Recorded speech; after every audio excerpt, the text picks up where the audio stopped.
Hello, everyone. Happy Sunday. Welcome to the 6th episode of Woke Roundup. This is a show that I do on Rockfin exclusively every Sunday night, just going over some of the woke stories from the previous week that I didn't get a chance to cover in one form or another. Now, before we dig into the content that I've put together for tonight, I just want to just step back real quick and acknowledge something.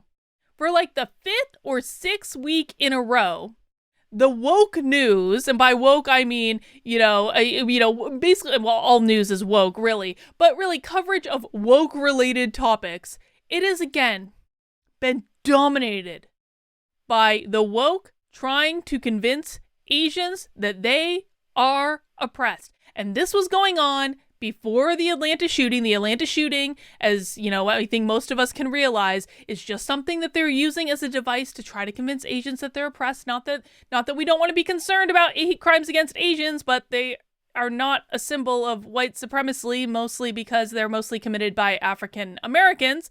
But listen, I'm not doing it. I'm not covering this anymore. I've talked about this for the last several weeks on the show, even before the shooting in Atlanta. I talked about how I had seen a big uptick in the amount of articles in the media talking about how Asians were oppressed and how Asians should be afraid, and it just keeps going and going and going. So they're hitting Asians hard right now, mostly because I think there are a lot of Chinese American groups that are coming out and pushing back on critical race theory and saying, we recognize this from the Cultural Revolution. But I'm just not going to cover it. I'm not going to cover it. I do want to acknowledge that it's happening. If you want to look more into it, you can go look for yourself. But honestly, it's like the same thing every day, all day, week after week.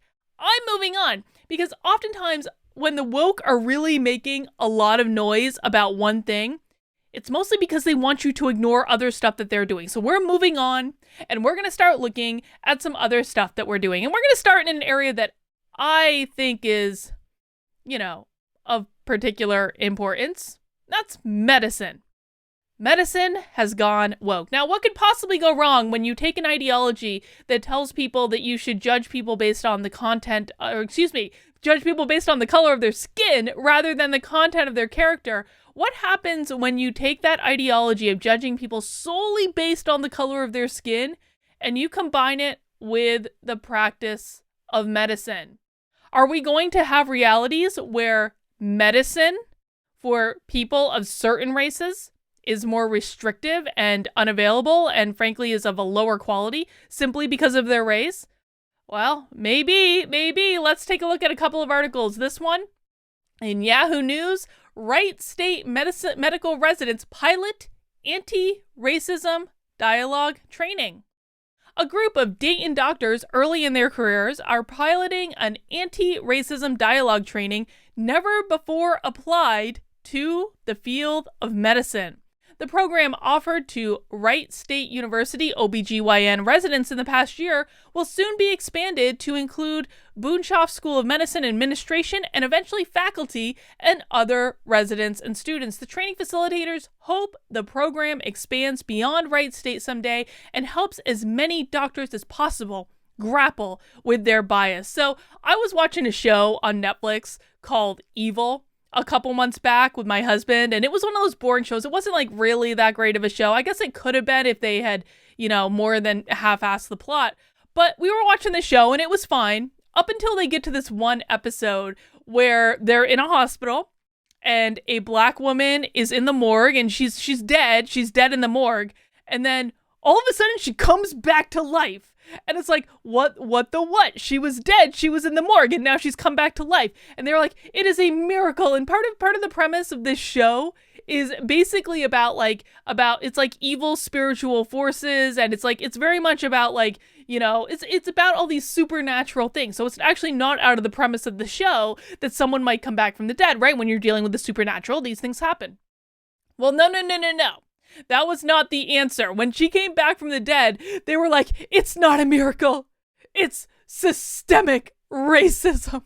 And at that point, I screamed to my husband. I was like, turn it off, veto. Because what they were saying is that the woman was incorrectly pronounced dead because she was black, not because she was dead. And I had no interest in watching the show beyond that? Well, fun fact, I posted this story on Twitter, and like several weeks after I posted it, the star of the show started a Twitter fight with me and called me a horrible person after I asked her, was she willing to give up her lead role in this show to a black person if she really believes in systemic racism? Anyway, that didn't go over too well, and I, of course, won that particular battle. But this is the reality, though. That was a TV show. Now, fantasy has moved into reality as medicine is going woke. The Dayton Daily News Patch Forward Project investigates the most pressing issues facing our community, including race and equity. Black minority people in the Miami Valley and the country have poorer health outcomes on average, including higher rates of maternal and infant mortality and shorter life expectancies. The racial biases, unintentional and intentional, among healthcare professionals likely contribute to that. The long-term goal of this training is to create more equitable treatment and outcomes for patients, says Dr. David, chair of the Department of Obstetrics and Gynecology. If we create a group of doctors who have the ability to listen and to relate and to build trust and relationships, I truly believe that's what the answer is, he said. This is the first step towards a 1,000-mile journey. Now, of course, we don't want there to be inequities in the type of medical care that people have. However, I have, and I don't think this is unfounded, I have a concern. Because oftentimes when the woke infiltrates situations like these, it's not about making things equitable. It's not about, I guess equal should be a better word because we're talking about equality versus equity. It's not about equality. It's not about making sure everyone has the best outcomes. Oftentimes, how this implements in the real world is in the form of one race receiving preferential treatment over another race. So it's literally about going like this, not about getting everyone on the same level. It is about going like this. And to be quite frank, I don't think this is unfounded. I don't think training programs like this, even implemented with the best intentions, I don't think that it's out of the realm of possibility that these things are going to turn into people getting different levels of treatment based entirely on how dark their skin is. And I'm going to prove it. Boston doctors call for racially discriminating against patients in order to promote social justice. 2 doctors in Boston have called for the allocation of medical resources to be done on the basis of race. Writing in the Boston Review, they call for the implementation of standards that will show racial preference to patients. This would be in addition to federal reparations. Let's just take a look. At this Boston Review article. An anti-racist agenda for medicine. Colorblind solutions have failed to achieve racial equity in healthcare. We need both federal reparations and real institutional accountability. We are experienced physicians, but in the early days of the pandemic, when we felt like fresh interns nervously awaiting a flood of disease presentations we have never seen before, we had a nagging sense of deja vu. It seemed that a disproportionate number of COVID-19 patients admitted to our Boston hospitals were people of color. We asked around, our colleagues corroborated. The trend was confirmed by data coming out of Milwaukee first and then sporadically elsewhere. Now it is a well-known and tragic fact of the pandemic. The experience was doubly jarring, however, because we had noted an analogous pattern in hospital admissions 6 years ago. In 2015, some of us wondered why Black and Latinx patients had heart failure. But, pro tip, anytime you see Latinx in an article, the Latino population really doesn't like that term, but you're reading a woke article whenever you see Latinx or WOMX or women, WOMXM, however you're supposed to pronounce that. Anyway. Our hospital's common diagnosis seemed more likely than white patients to end up on our general medicine service rather than our cardiology service, where patients have better outcomes along with a more comfortable experience, including private rooms and better amenities. Our effort to understand and correct this disparity had led us to rethink the nature of the fight for racial justice in medicine. After analyzing 10 years of hospital data, we concluded that the trend we observed was painfully robust. White patients at Brigham and Women's Hospital prominent, predominantly white Harvard teaching hospital, were indeed more likely to be admitted to the cardiology service. We also found that the discrepancy, like many other racial inequities, wasn't fully accounted for by insurance status, established links to care, other medical conditions, or an index reflecting the socioeconomic status of the patient's neighborhood. In a follow-up study, we found that patient self-advocacy may play a role in these disparities. So when patients advocate for themselves, they're likely to get better care. That's interesting. White patients were perceived to advocate for cardiology admissions more often and more intensely, and providers acknowledged such behavior impacted their decision-making. Alarmed by these findings, we sought for immediate solution. We began to advocate for change within our institution. However, we encountered significant resistance to this calling discrepancy and an instance of institutional racism, and to making race-explicit interventions, even at a time when the documentation of racial health inequities is accelerating. In medicine, as in other domains, the default option for addressing racial inequities are often limited: implicit bias training, diversity and inclusion efforts, the adoption of supposedly objective checklist-style clinical criteria for decision-making. These policies may help to mitigate some health inequities. Increasing racial and ethnic diversity of healthcare providers is essential, given the evidence that Black patients with Black providers have better outcomes in many contexts, but our history has convinced us that these options are not sufficient. Implicit bias training and checklists offer indirect solutions where more direct forms of race-explicit action are available. The objectivity inspired in clinical criteria is also inevitable, tainted by the pervasiveness of structural racism. See, the woman comes back from the dead, must be structural racism. What we need instead, we have come to believe, is a proactively anti-racist agenda for medicine. Our path to this realization, as with nearly all advancements in social medicine, took us outside our discipline through the field of critical race theory in particular. Ding, ding, ding, ding, ding. This body of scholarship emerged 30 years ago, blah, blah, blah, blah, blah. We're not going to review that. You guys, if you're watching this show, you know what that is. Recognizing the problem, public health scholars Chandra Ford and Collins, name I'm not going to pronounce that, brought CRT's legal approach to the public health realm in 2010 with their landmark proposal, a public health critical race framework. Following their lead, we have sought to implement that framework in our own advocacy and clinical work on equitable heart failure admissions. Together with a coalition of fellow practitioners and hospital leaders, we have developed what we will hope will be a replicable pilot program for direct redress of many racial healthcare inequities, one that takes seriously the limitations of colorblind solutions and empowers institutions in a variety of contexts to take decisive actions to achieve racial equity. So let's talk about colorblind for a second. In the world of critical race theory, saying that you're colorblind is like one of the worst offenses that you can commit, because you're very literally saying, I don't see color. Now, when most people say it, they actually mean it with really good intentions. They're like, what they mean is, I'm not going to treat you differently because of the color. Let's just be honest, folks. And it really honestly bothers me that the right say, I don't see color. Of course you do. Of course you do.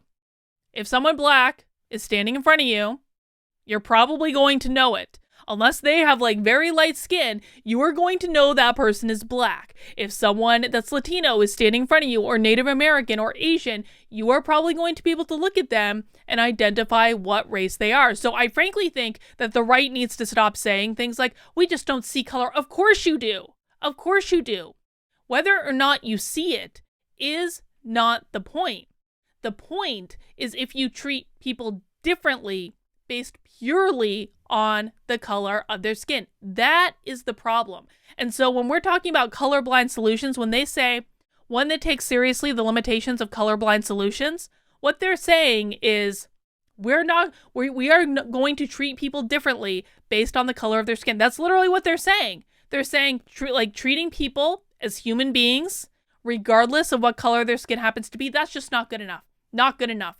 Medicine is going to start treating people based purely on the color of their skin. This should terrify everyone. Building on calls for reparations, we call for a vision of medical restitution. Federally paid reparations, urgent and long overdue, would help to mitigate racial health inequities, including those seen in COVID-19, but that would not, on their own, end institutional or structural racism. We believe we must pursue restitution programs at the institutional level while also advocating for federal reparations. Yep, that's literally what they're calling for, folks. Let's go back to the article on the Post-Millennial, just because it's a little bit shorter, a little bit more to the point. Dr. Bram and Dr. Michelle, both of whom teach at Harvard Medical School, wrote that their mission was to comprehensively confront structural racism. To go about this, they plan to enlist the tools of critical race theory. They slam what they call colorblind policies, or the concept of equality for individuals of all races and ethnicities under the law, saying that it is not achieving their desired ends with enough speed. Federal reparations, they write, are only the beginning of addressing structural racism, which they define in a medical context as ability to pay, inequities in uninsurance and insurance type, employment status, institutional racism, persistent housing inequity and racial segregation, redlining, blockbusting, and contact buying, and wealth inequality. For their part, and to create anti-racist institutional change, which they say is essential to supplement federal reparations, they have created a pilot program that will undertake institutional action. The basis for this institutional action is the concept of applicative justice, applying justice to those who don't receive it now. This, they say, is as opposed to a more idyllic conception of justice. That pilot program adopts a reparations framework of acknowledgement, redress, and closure, or as they call it, a healing arc, with initiatives for all three components. Each centers Black and Latinx patients, and I'm surprised they don't do Native Americans, if I'm honest about it. But mostly, and I say that because most of the time Native Americans are really high up on the oppression hierarchy. Asian Americans, usually really low, except for right now where they're like up at the top. Like Asian Americans right now are like, I don't know, they might even be tied with African Americans at the very top of the oppression hierarchy. I mean, they're like making a comeback with the amount of news coverage I see of it. They're right up there. Usually though, they're really low, but Native Americans usually really high. Maybe because Asian Americans are getting so much attention, Native Americans are just taking a back seat for a second. They write, federally paid reparations are essential, and broad adoption of healing arcs can build on them, directly implementing restitution across a variety of contexts for a range of marginalized BIPOC communities.